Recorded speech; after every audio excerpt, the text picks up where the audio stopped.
வணக்கம் சென்னை மக்களே, வணக்கம் தமிழ் மக்களே. இன்றைக்கி நம்ம என்ன டாபிக் பேச போகிறோன்னா best health insurance in India. சரிங்களா? அது சென்னை தமிழ்நாடு எல்லாத்துலேயும் அடங்கும்.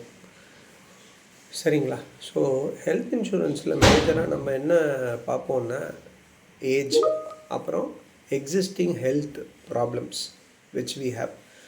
மேஜராக இந்தியாவில் பார்த்திங்கன்னா சுகர் தான் மேஜர். அதுதான் முக்கால்வாசி நம்ம பாக்கெட்டை காலி பண்ணுறது அவர் தான், சுகர் இஷ்யூஸ். ஸோ நான் என்ன சஜஸ்ட் பண்ணுவேன்னா, சில பசங்க 21 வயசு இருப்பாங்க, அப்பா கீழே தான் இருப்பாங்க பசங்க. அப்பா என்ன பண்ணலான்னா, பசங்க பேரில் ஒரு இன்சூரன்ஸ் ஸ்டார்ட் பண்ணலாம். மேபி இனிஷியலாக ஹெல்ப் பண்ணலாம் அவங்க வேலைக்கு போகிற வரைக்கும். அப்போ என்ன ஆகும்னா ப்ரீமியம் ரொம்ப கம்மியாக இருக்கும். சரிங்களா? அப்புறம் நீங்கள் என்ன பண்ணலான்னா, உங்களை பேரண்ட்ஸை சபார்டினேட்ஸ் மாதிரி, அதான் கீழே அவங்கள ஆட் பண்ணிக்கலாம். சிஸ்டர்ஸு, பிரதர்ஸு அப்படியே ஆட் பண்ணிக்கலாம். இன்சூரன்ஸும் கம்மியாக இருக்கும். யங் ஏஜில் எடுத்தால் 21, 22 அந்த ஏஜில் எடுத்தால் ரொம்ப கம்மியாக இருக்கும். சரிங்களா? அதுவே நீங்கள் ஒரு 40 இயர்ஸ், இப்போ 40 இயர்ஸில் ஒருத்தர் எடுக்கிறாருன்னா அந்த இன்சூரன்ஸ் பாலிசியே பார்த்தீங்கன்னா வருஷத்துக்கு 14,000 15,000 வந்துடும். அதுவே ஒரு 21 வயசு பையன் எடுக்கிறான்னா அது கொஞ்சம் கம்மியாக இருக்கும். எனக்கு அது என்ன அமௌண்ட்டுன்னு எனக்கு தெரியல. So I don't want to comment on that. So ஆனால் கம்மியாக இருக்கும் கம்பேர்ட் டு 40 வயசில் எடுக்கிறவரோடதை கம்பேர் பண்ணுறச்ச அது கம்மியாக இருக்கும். ஸோ இதுதான் பெஸ்ட்டு வே எடுக்கிறது. தயவு செஞ்சு எல்லாருமே இன்சூரன்ஸ் எடுங்க. Insurance is very very important. So நம்ம டாபிக் வருவோம், எது பெஸ்ட்டு ஹெல்த் இன்சூரன்ஸ். ஓகேங்களா? நான் ஏற்கனவே சொல்லிட்டேன், ஏஜ் தான் இங்கே முக்கியமான ஒன்று. சரிங்களா?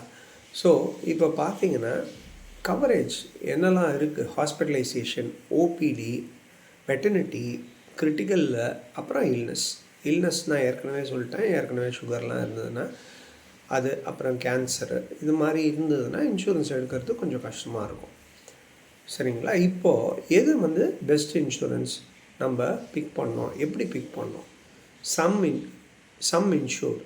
சரிங்களா? சம் இன்சூர்டுனா என்ன அமௌண்ட் இப்போ எடுக்க போகிறோம்? 5 lakhs இல்லை 10 lakhs. இப்போது ஒரு 7 lakhs அப்படின்னு நான் எடுக்கிறேன்னா, இல்லை ஒரு 6 lakhs எடுக்கிறேன்னா எனக்கு ப்ரீமியம் 14,000 வரும். சரிங்களா? டேக்ஸ்லாம் போக. இப்போ நிறைய பேர் கேட்குறாங்க, டேக்ஸ் தான் இப்போ இல்லையே, இப்போ ஜிஎஸ்டி தான் ரிமூவ் பண்ணிட்டாங்களே அப்படின்னு. ஜிஎஸ்டி சிங்கிள் பர்சனுக்கு மட்டும்தான் ரிமூவ் பண்ணியிருக்காங்க. சரிங்களா? இப்போ நான் இன்சூரன்ஸ் எடுக்கிறேன், எனக்கு மட்டும் எடுக்கிறேன்னா எனக்கு ஜிஎஸ்டி கிடையாது, 0. அதுவே ஒரு ஃபேமிலிக்கு எடுக்கிறேன்னா இருக்குது, ஜிஎஸ்டி இருக்குது, 18% நீங்கள் பே பண்ணி தான் ஆகணும். சரிங்களா? அதனால் கன்ஃபியூஸ் ஆகாதீங்க. சரிங்களா? ஸோ இன்சூரன்ஸ் நீங்கள் எப்போவுமே கொஞ்சம் ஹையராக எடுக்க பாருங்கள். இப்போ இல்னஸே இல்லை அப்படின்னா இன்சூரன்ஸ் கொஞ்சம் ஹையராக எடுக்க பாருங்கள். ஒரு 14 lakhs இல்லை 15 lakhs எடுக்க பாருங்கள். யங் ஏஜில் இருக்கும்போது ப்ரீமியம் கொஞ்சம் கம்மியாகும். இந்த 14,000 சொல்கிறது வருஷத்துக்கு. சரிங்களா? மாதம் 1,000 1,500 போட்டிங்கன்னா நீங்கள் 12வது மாதம் அந்த அமௌண்ட் வந்துடும். அது ஒரு சேவிங்ஸ் மாதிரி வச்சுக்கோங்க எப்போவுமே. நான் சின்சியர் அட்வைஸ் சொல்கிறேன். ஏன்னா உங்கள் பாக்கெட்லேருந்து 14 லட்சம் ரூபா போச்சுன்னா உங்கள் சேவிங்ஸ் எல்லாமே காலி, ஒரே ஷாட்டில் காலி. அதுக்காக தான் சொல்கிறேன், 14 லட்ச ரூபாலாம் பார்க்கவே பார்க்காதீங்க. மாதம் 14,000 ஒரு சின்ன அமௌண்ட். சரிங்களா? அது வருஷம் டாப்அப் பண்ணிக்கிட்டே இருங்க, இன்க்ரீஸ் பண்ணிக்கிட்டே இருங்க. 14,000 17,000 ஆக்குங்க, 18,000 ஆக்குங்க. அது மாதிரி ஆக்குனீங்கன்னா உங்கள் இன்சூரன்ஸ் கவரேஜ் அதிகமாகும். நீங்கள் ஹாஸ்பிட்டல் போகலன்னா பரவாயில்ல, பட் போயிட்டீங்க, தெரியாதனமாக உள்ளே போயிட்டீங்கன்னா மினிமம் சொல்கிறேன், ஒரு சின்ன ஹாஸ்பிட்டலைசேஷன் 2 நாள் போனீங்கன்னா 3 லட்ச ரூபா காலி ஆகிடும். ஒரு சாதாரண மிடில் கிளாஸ் ஆள் இப்போ 3 லட்ச ரூபா இல்லை லூஸ் பண்ணிங்கன்னு வச்சுக்கோங்க, அது உங்கள் பட்ஜெட்டே இடிக்கும். சரிங்களா? அதுக்காக தான் இது சொல்கிறேன். ஓகேங்களா? அப்புறம் நெட்வொர்க் ஹாஸ்பிட்டல்ஸ் எதெல்லாம் நெட்வொர்க் கவரேஜ்குள்ளே இருக்குதுன்னு பாருங்கள். ஹாஸ்பிட்டல்ஸ் கிளைம் செட்டில்மெண்ட் ரேஷியோ, என்ன கம்பெனிக்கு கிளைம் செட்டில்மெண்ட்டு ரேஷியோ கொடுக்குறாங்கன்னு பாருங்கள். நான் சொல்கிறேன் அது எந்த இன்சூரன்ஸ் நல்லாயிருக்கும்னு சொல்கிறேன். வெயிட்டிங் பீரியட், இப்போ ப்ரீ எக்ஸிஸ்டிங் டிசீசஸ் நான் சொன்னேன் இல்லையா, சுகர்னு. இப்போது உங்கள் ஃபேமிலியில் ஒருத்தருக்கு சுகர் இருக்குது அப்படின்னா அட்லீஸ்ட் 2 இயர்ஸாவது வெயிட் பண்ணணும். அவங்கள ஆட் பண்ணுறதுக்கு. ஏன்னா ப்ரீ எக்ஸிஸ்டிங் அது. சரிங்களா? ஸோ அது வந்து எந்த இன்சூரன்ஸில் வந்து கம்மியாக இருக்குதுன்னு செக் பண்ணுங்கள். சரிங்களா? அப்புறம் ரீஸ்டோரேஷன் ஃபீச்சர், அடிஷ்னல் பெனிஃபிட்ஸு, அதுக்கப்புறம் ப்ரீமியம் அஃபோர்டபிலிட்டி இதெல்லாம் இருக்குது. நிறைய இதெல்லாம் இருக்குது. இதில் இப்போ வந்து பெஸ்ட் இன்சூரன்ஸ் பற்றி நான் சொல்கிறேன். ஹெச்டிஎஃப்சி ஆர்கோ. ஸோ அதுதான் இப்போதைக்கு ரொம்ப ஸ்ட்ராங் இன்சூரன்ஸு. நல்ல ஹெல்த் பிளான்ஸ் வச்சுருக்காங்க. மக்களே, நான் திருப்பியும் சொல்கிறேன், இது பெய்டு ப்ரமோஷன் கிடையாது. It is no paid promotion. இது வந்து ஒரு நல்ல எண்ணத்தில் தான் பண்ணுறேன் மக்களுக்கு. ஏன்னா நிறைய பேருக்கு தெரிய மாட்டேங்குது ஹெல்த் இன்சூரன்ஸ் பற்றி. ஸோ அது தெரியணும். ஒரு பாக்கெட்டில் வந்து ஒரு ஓட்டை விழக்கூடாதுன்னு சொல்லிட்டு தான் இது பண்ணுறேன். நல்ல எண்ணத்தில் தான் பண்ணுறேன். இது பெய்ட் ப்ரமோஷன் கிடையாது. யாருக்கும் நான் பெய்ட் ப்ரமோஷன் பண்ணுறது கிடையாது. அப்புறம் நெக்ஸ்ட்டு வந்து கேர் ஹெல்த் இன்சூரன்ஸ். ரெலிகேர்னு ஒரு கம்பெனி இருந்தது. அதுதான் இப்போ வந்து கேர் ஹெல்த் இன்சூரன்ஸ்னு இருக்குது. அதுவும் நல்லாயிருக்கு.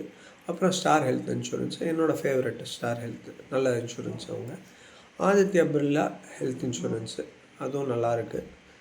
அப்புறம் நீவா பூப்பா அது, அப்புறம் டாடா ஏஏஜி, ஆக்கோ ஹெல்த் இன்சூரன்ஸு இதெல்லாம் வந்து நீங்கள் லிஸ்ட்டில் எடுத்துக்கலாம். அப்புறம் SBI general insurance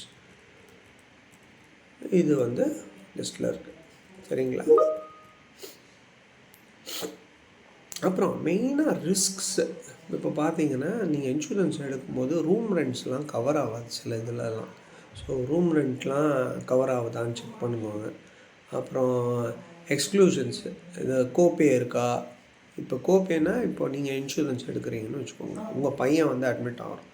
so Kobe வந்து நீங்கள் பே பண்ணுற மாதிரி இருக்கும். ஃபார் இன்ஸ்டன்ஸு ஃபாதர் எடுக்கிறாரு, பையனுக்கு வந்து அடிபட்டுருச்சு, அவன் போகிறான்னா கோபே வந்து ஒரு 4%, 5% கோபே கொடுப்பாங்க. ஸோ நீங்கள் அது வந்து நீங்கள் உங்கள் பாக்கெட்லேருந்து கொடுக்குற மாதிரி இருக்கும். அது சின்ன அமௌண்ட்டு தான், பெரிய அமௌண்ட்லாம் இருக்காது.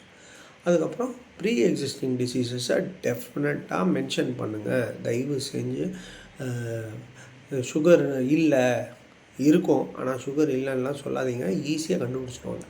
சரிங்களா? அப்புறம் அது வேஸ்ட் ஆகிடும் அப்புறம் இன்சூரன்ஸு. ஸோ அதனால் தயவு செஞ்சு இந்த மாதிரி ப்ரீ எக்ஸிஸ்டிங் டிசீசஸ் இருந்தால் தயவு செஞ்சு சொல்லிவிடுங்க. சரிங்களா? அது ஒன்றும் தப்பு ஒன்றும் கிடையாது. அது வந்து ஒரு 1-2 இயர்ஸில் அவங்க ஆட் பண்ணி கொடுத்துருவாங்க. நீங்கள் எதுவும் கிளைம்லாம் பண்ணலன்னா ஆட் பண்ணி கொடுத்துருவாங்க. சரிங்களா? நன்றி மக்களே. தேங்க்யூ.